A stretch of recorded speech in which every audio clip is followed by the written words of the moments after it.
ന കേവലം മേ ഭവതശ്ചരാജൻ സവൈബലം ബലിനാം ചാപരേഷാം പരേ വരേ മേ സ്ഥിരജംഗമായേ ബ്രഹ്മാദയോ ഏനവശം പ്രണീത. അച്ഛാ, ഏതൊരു ശക്തിയാണോ അച്ഛനിൽ നിന്നുകൊണ്ട് ഈ 3 ലോകങ്ങളെയും കീഴടക്കാൻ അച്ഛന് സഹായം ചെയ്തുകൊണ്ടിരിക്കുന്നത്, അതേ ഭഗവാന്റെ ശക്തി തന്നെയാണ് എന്നെ കാത്തുകൊണ്ടും രക്ഷിച്ചുകൊണ്ടിരിക്കുന്നത്. ആ ഭഗവാന്റെ ശക്തി കൊണ്ടാണ് ബ്രഹ്മാദി ദേവതകൾക്ക് പ്രപഞ്ചത്തെ സൃഷ്ടിക്കാനും സംരക്ഷിക്കാനും സംഹരിക്കാനും കഴിവ് കൊടുക്കുന്നത്. ഈ ലോകപാലകന്മാർക്ക് മുഴുവൻ ലോകത്തെ പരിപാലിക്കാനുള്ള ശക്തിയും കഴിവും കൊടുക്കുന്നതും അതേ ഈശ്വരനാണ്.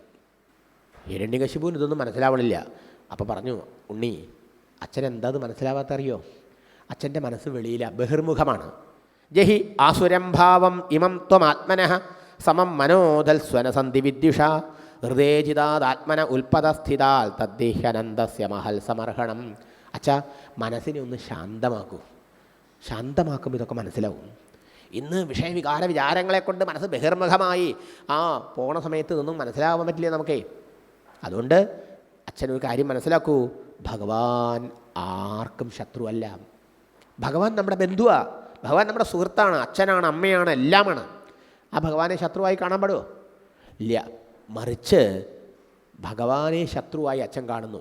എന്നാൽ ആരെയാണോ ശത്രുവായി തിരിച്ചറിയേണ്ടത് അവരെ മിത്രമായും ബന്ധുവായും തെറ്റിദ്ധരിച്ചിരിക്കുന്നു. നമുക്കൊക്കെ പറ്റിക്കണം അത്. മനസ്സിലായോ? ആരെയാണ് നമ്മൾ ശത്രുവായി കാണേണ്ടത്? ആരാണ് നമ്മുടെ ശത്രു ശരിക്കും? വെളിയിൽ വല്ലവരുമാണോ? ഈശ്വരനാണോ? അല്ലത്രേ. പറഞ്ഞാൽ കേൾക്കാത്ത മനസ്സും പറഞ്ഞാൽ കേൾക്കാത്ത ഇന്ദ്രിയങ്ങളും അത്രേ. അല്ലേ? കണ്ണ് അങ്ങോട്ട് പിടിച്ചു വലിക്കുക, നമ്മളെ കാത് ഇങ്ങോട്ട് പിടിച്ചു വലിക്കുക, പറഞ്ഞാൽ കേൾക്കുമോ? 5 ഇന്ദ്രിയങ്ങളില്ലേ നമുക്ക്? മനസ്സുമില്ലേ? ഇവർ 6 പേരാണത്രേ നമ്മുടെ ബന്ധുവും നമ്മുടെ ശത്രുവും.